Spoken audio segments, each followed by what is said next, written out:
भक्तों को जय श्री राम। मैं विपिन शास्त्री, श्री दुर्गा माता मंदिर आशियाना कॉलोनी लुधियाना पंजाब गुरु विपिन शास्त्री चैनल के माध्यम से आप सभी भक्तों के बीच भाद्र कृष्ण गणेश चतुर्थी व्रत कथा लेकर उपस्थित हो रहा हूँ। कथा श्रवण करने से पहले हम अपने गुरु महाराज इष्ट देव का ध्यान करते हैं। गुरुर् ब्रह्मा गुरुर् विष्णु गुरुर्देव महेश्वरा, गुरु साक्षात पर ब्रह्म तस्मै श्री गुरुवे नमः। राजा नल की कथा। पार्वती जी गणेश जी से पूछा कि हे पुत्र, भादों कृष्ण चतुर्थी को संकट नाशन चतुर्थी कहा गया है, अतः उस दिन का व्रत किस प्रकार किया जाता है, मुझसे समझा कर कहिए। गणेश जी ने कहा, हे माता, भादों कृष्ण चतुर्थी सब संकटों की नाशक, विविध फलदायक एवं संपूर्ण सिद्धियों को देने वाली है। पूर्व वर्णित विधि से ही पूजा करनी चाहिए। हे पार्वती, इस व्रत में आहार संबंधी कुछ विशेषताएं हैं, उन्हें बतला रहा हूँ। श्री कृष्ण जी कहते हैं कि हे युधिष्ठिर पुत्र, की ऐसी बात सुनकर पार्वती जी ने उनसे पूछा कि आहार एवं पूजन में क्या विशेषता है, उसे कहिए। गणेश जी ने कहा कि गुरु द्वारा वर्णित प्रणाली से उस दिन भक्ति भाव से पूजन करें। बारहों महीने में अलग अलग नामों से गणेश जी की पूजा करनी चाहिए। विनायक, एकदंत, कृष्णपिंग, गजानन, लंबोदर, भालचंद्र, हेरंब, विकट, वक्रतुंड, अखुरथ, विघ्नराज और गणाधिप। इन 12 नामों से व्रती को गणेश जी की पूजा करनी चाहिए। अलग अलग महीने में क्रमशः एक एक नामों से पूजा करें।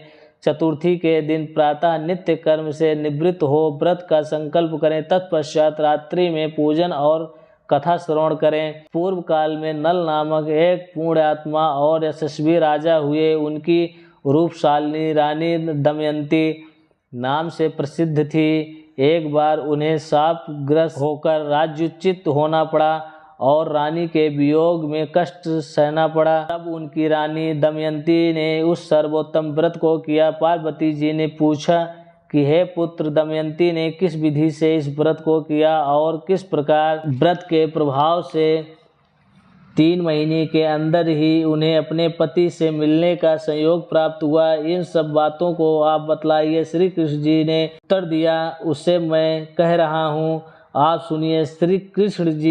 श्री गणेश जी कहते हैं कि हे माता, राजा नल को बड़ी बड़ी आपदाओं का सामना करना पड़ा। हाथी खाने से हाथी और घुड़साल से घोड़ों का अपहरण हो गया। डाकुओं ने राजकोष लूट लिया और अग्नि की ज्वालाओं से घिरकर उनका माल भस्मसात हो गया। राज्य को नष्ट करने वाले मंत्री लोगों ने भी साथ छोड़ दिया।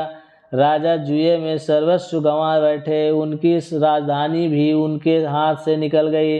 सभी ओर से भी निराश और असहाय होकर राजा नल वन में चले गए।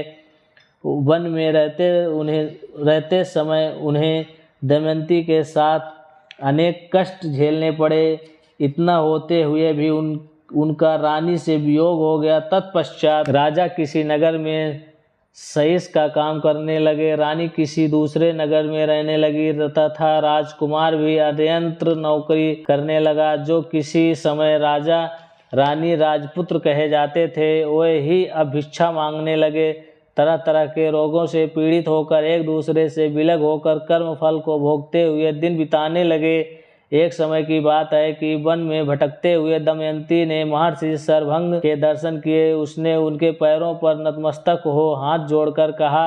दमयंती ने पूछा कि हे ऋषिराज, मेरा अपने पति से कब मिलन होगा? किस उपाय से मुझे हाथी घोड़ों से युक्त घनी आबादी वाली नगरी मिलेगी? मेरा भाग्य कब लौटेगा? हे मुनिवर, आप निश्चित रूप से बतलाइए।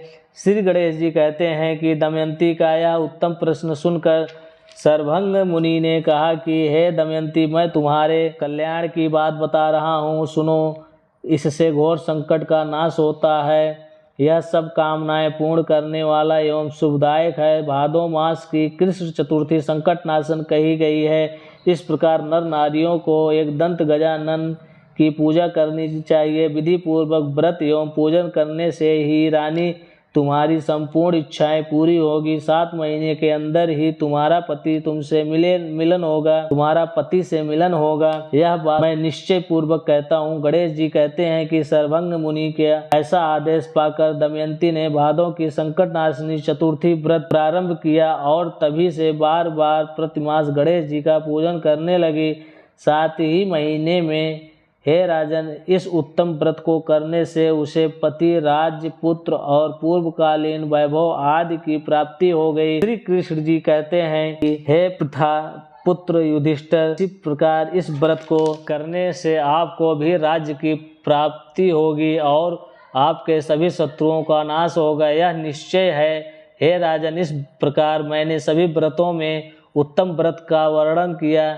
यह सब कष्टों का नाश करता हुआ आपके भाग्य की वृद्धि करेगा। श्री गणेश भगवान की जय।